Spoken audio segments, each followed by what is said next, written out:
I'm also getting married on September 10th, starting at 1 p.m., I mentioned casually. My younger sister's eyes twinkled with a mischievous glint as she smirked. Oh, same day and time, huh? What a coincidence. But you're only having a small family affair, right? I heard you're keeping it under 100 guests. That's such a shame. We're going all out, inviting everyone we know, from family to friends and colleagues. Have your little event if you must. I bit back my initial response and chose my words carefully. I'm Sarah, 30 years old, and I work full-time. I met Thomas, who's 3 years older, through a mutual friend. After dating for 2 years, we recently registered our marriage. Thomas works in the food industry and is genuinely kind and sincere. We're planning our wedding for next month, and most of the details are already in place. While many of our friends are opting for grand celebrations, we've decided to keep ours small and intimate, just with family. I prefer to avoid a mix of my parents and sister with my friends and colleagues. My parents have always favored my sister Melanie, who is 3 years younger and undeniably more attractive, something I can admit objectively. Melanie has always been their favorite, and I just wanted to avoid any awkwardness. With her striking eyes, long lashes, delicate features, and fair complexion, Melanie caught the attention of several talent agencies and worked as a teen model during her school years. My parents adored her and frequently compared her to me. Sarah, you have such a plain face. It's hard to look at you, they would say. Sarah, you lack charm. Melanie is like an angel, unlike you. They showered Melanie with new clothes and toys, indulging her every whim, while I was denied opportunities to explore hobbies. Melanie enjoyed piano, ballet, swimming, and more, but her interest was fleeting, and our parents never reprimanded her for it.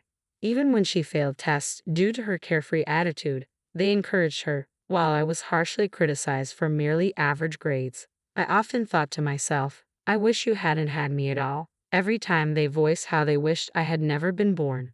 I wasn't allowed to respond as my parents criticized me and showered Melanie with affection. Unsurprisingly, Melanie grew up pampered and entitled, retaining her beauty but developing a cruel streak. We don't look alike at all, sis. Your plain face is so pathetic, she would taunt, constantly putting me down. I was reluctant to introduce my parents and sister to Thomas or his family, but my in-laws understood the complicated dynamics and didn't push. Still, my parents insisted on a meeting, so we arranged a joint family dinner. On the day of the dinner, I was anxious as my parents, Melanie, and Thomas's parents gathered. Distracted by the fear of any potential mishaps, I barely enjoyed the meal. Despite the occasion being about my upcoming wedding, my parents showed little interest in Thomas. When we talked about how we met or our future plans, they responded with indifference, offering only a disinterested Instead, they lavished praise on Melanie during introductions. When my in-laws tried to steer the conversation back to me, my parents would dismiss it, saying, "Forget about her, let's talk about Melanie." Melanie added, "Mom, Dad, you're praising me too much. Anyway, there's nothing interesting about sis." It was disheartening to see my dysfunctional family dynamic unfold in front of Thomas and my in-laws, their expressions growing stiffer as the evening progressed. After their meal and their focus on Melanie, my family left without offering a single congratulation for our wedding. I was stunned by their lack of acknowledgement, and while Thomas gently comforted me, I never imagined they could be this hurtful. "You've had a tough time, Sarah," my in-laws said with sincere warmth. "We know you've been through a lot. We're thrilled to have you as part of our family now. Please feel free to rely on us like you would with real parents." Their kind words touched me deeply. I expressed my gratitude and decided it was time to share something I'd been contemplating. "I'm considering having a small, intimate wedding," I began, "because as you've seen, my parents and sister can be quite unpredictable. I'm concerned about what might happen if we invite acquaintances or friends. Would it be alright if we keep the celebration to just close family?" Thomas had already agreed to this plan, and my in-laws responded with a reassuring, "Of course." I breathed a sigh of relief. With their support, it was settled that our wedding would be a small, family-only affair. However, as the date approached, I was faced with an unexpected and shocking development. I was taken aback when I received an unexpected call from my parents. "Melanie is getting married. Her fiancé is here right now. You need to come over." When I arrived, I found my parents, Melanie, and her fiancé waiting. The man looked familiar. "Nice to see you, Sarah," he said with a hint of surprise. "I didn't realize you were Melanie's sister." "I'm surprised too," I responded. His name was Ethan Matthews. and he worked for one of my company's business partners. When Melanie mentioned your name, I thought she must be talking about a different Sarah. I never imagined you two could be related. You don't look alike at all, he said with a dismissive tone. I was familiar with Ethan's condescending attitude from work. It was clear he looked down on me because I didn't have a college degree. My parents had always insisted you should work instead of going to college, so I joined the company right after high school. Meanwhile, Matthews had graduated from a prestigious university and seemed to judge others based on their educational background. The thought of becoming family with someone like him was unsettling, and I felt a strong urge to leave the room as quickly as possible.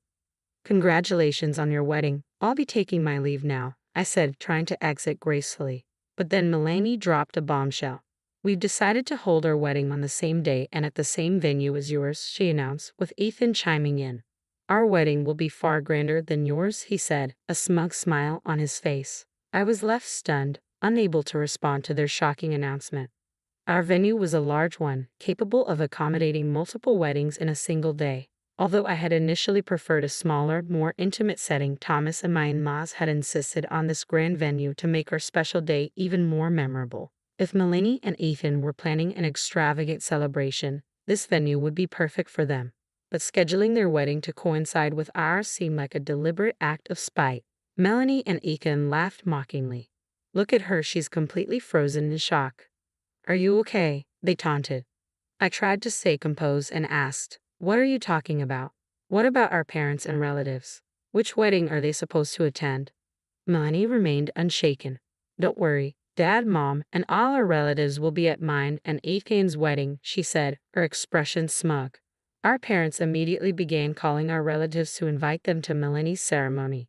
The relatives I had seen before had always favored Melanie, and now they either wanted to avoid conflict or believed her version of events over mine. Despite my attempts to explain that Melanie had announced her wedding date only hours after ours, they dismissed my concerns, calling me immature for even suggesting a conflict. Seeing the smug expressions on my parents', Melanie's, and Ethan's faces, I sighed in resignation and said, all right, fine. I left the house, and no one came to see me out. As I closed the door, I could hear their mocking laughter echoing behind me. Back home, I apologized to Thomas and my in-laws for not being able to invite anyone from my side to our intimate wedding, even though I had initially suggested a small guest list. They were understanding and even suggested that with fewer guests, we could make the ceremony more elaborate. I was genuinely appreciative of their support. The wedding day arrived, and as I walked through the lobby, I encountered some of Melanie's relatives heading to her reception. I overheard them whispering, Sarah is such a nasty woman compared to Melanie. She's so plain. I tried to ignore their remarks, focusing instead on making our day as special as possible. Our ceremony went wonderfully. Thomas's talented relatives put on a series of performances that filled the venue with joy and created a truly festive atmosphere. In the midst of our celebration, a commotion erupted as Melanie, Ethan, my parents, and Ethan's parents barged into our wedding. Melanie, what's going on? I asked, bewildered. Melanie abruptly shouted, everyone from Ethan's office is missing today. You must have done something. In reality, Melanie and Ethan's reception hall was nearly empty, with many seats unfilled, causing a heated confrontation between my parents and Ethan's parents. My parents angrily criticized them. What a disgrace. Ethan's parents, taken aback and upset by the unwarranted blame, were in a foul mood. Panicked, Melanie falsely claimed to Ethan's parents that our weddings had been deliberately scheduled to overlap due to our strained relationship, leading her to storm into my ceremony, accusing me of sabotage. My wedding was a disaster, and yet Sarah's is full of joy. It's infuriating. Melanie exclaimed, her frustration evident. Melanie, please calm down, I pleaded, trying to de-escalate the situation, but Melanie ignored me and took to the microphone, shouting, attention, everyone. My sister Sarah is the worst person in the world. She's been bullying me since we were children. I rushed to intervene. Melanie, stop this. But she ignored me and continued her tirade. I look so much better in a wedding dress than she does. She's always been jealous of my beauty, and she's just a gloomy, depressing person. Melanie continued, making unfounded claims. Ethan chimed in, supporting her. That's right. Sarah is just a high school graduate and completely useless, he said. He went on, that's why hiring high school graduates is a mistake. I graduated from a top university and am extremely talented. I'm even friends with the CEO, so a promotion is a sure thing. Ethan continued to boast about his achievements, adding to the tension. However, when Ethan saw my father-in-law seated at the groom's family table, his face went white. Having been so confident in his boasting and disparaging comments about me, he now trembled in fear. "Why is the CEO here?" he stammered in disbelief. "Matthews, I'm very disappointed in you," my father-in-law said, his voice filled with anger. "Why is the CEO here?" Ethan asked in a panic. My father-in-law responded, "I am the father of the groom. There's your father-in-law." Ethan stood there, stunned and speechless, realizing that my father-in-law was indeed the CEO of his company. The reception venues for our weddings were adjacent, and before our ceremony began, I had overheard Ethan's guests discussing how the wedding dates and times had been intentionally overlapped. Upon learning the truth, Ethan's guests had been so frightened by the CEO's anger that they had fled the scene. "No, it's not what you think, sir. I had no idea. It was all Melanie's doing," Ethan pleaded desperately. Melanie looked at him incredulously. "There's no way I would sabotage Sarah's wedding. She's an important client's employee. What I said earlier was just a joke. I didn't mean it," Ethan continued with a weak defense, but he was cut off by my father-in-law's stern command. "Stop lying. I spoke with your colleague earlier and heard about the derogatory remarks you've made about Sarah," my father-in-law said firmly. Ethan, caught off guard and searching for an excuse, lowered his head in defeat. "Sarah is an exceptional woman. She couldn't attend college due to her family's circumstances but began working right after high school and has been dedicated ever since. Despite her challenging situation at home, she has always lived with integrity and kindness. Unlike you, she would never judge or belittle someone based on their education," my father-in-law continued, his praise making me tear up.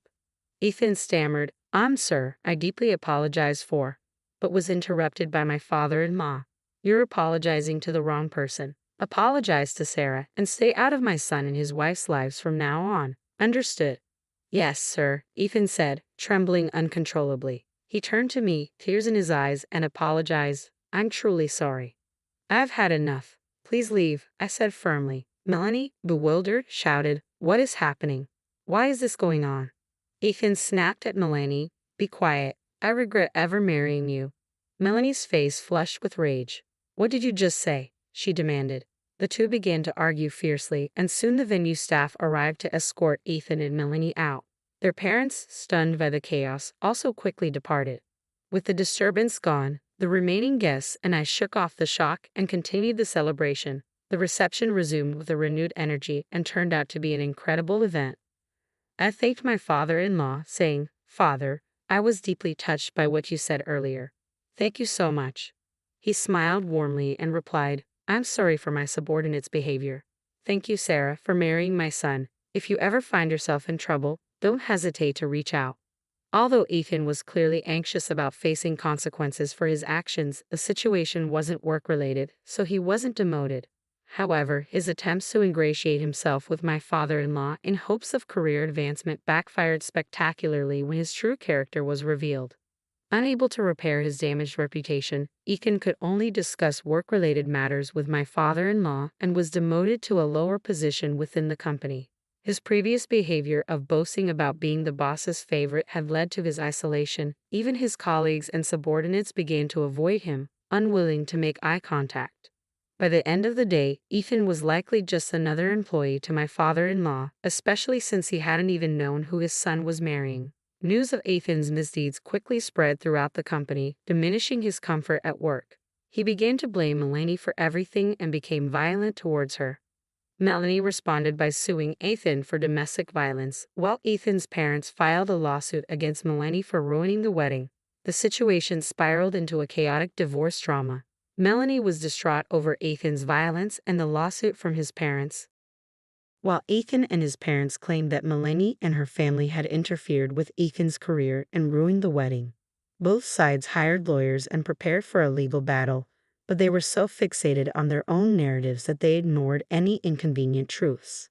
As the conflict dragged on, Melanie quickly depleted her funds due to wedding expenses and legal fees, making life increasingly difficult after the divorce. She had to move back in with her parents who had once pampered her but now treated her with disdain, labeling her as the disgrace of the family. Although I tried to distance myself, Melanie persistently called and emailed me, detailing her hardships. Despite my efforts to ignore her, I was inundated with hundreds of missed calls and unread emails. I blocked her abusive messages and pleas for money without responding. Soon, my parents began contacting me as well, begging for financial help.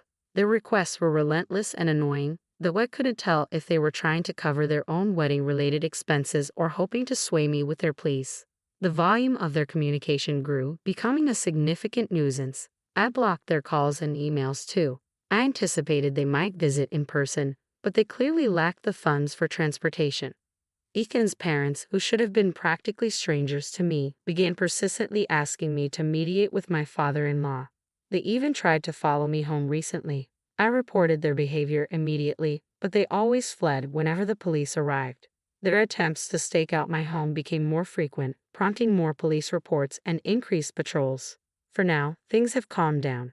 In the meantime, I'm creating a loving home with my kind mother-in-law and father-in-law, who I now think of as my true family. I'm experiencing the genuine warmth of a family environment, something I had only heard about before.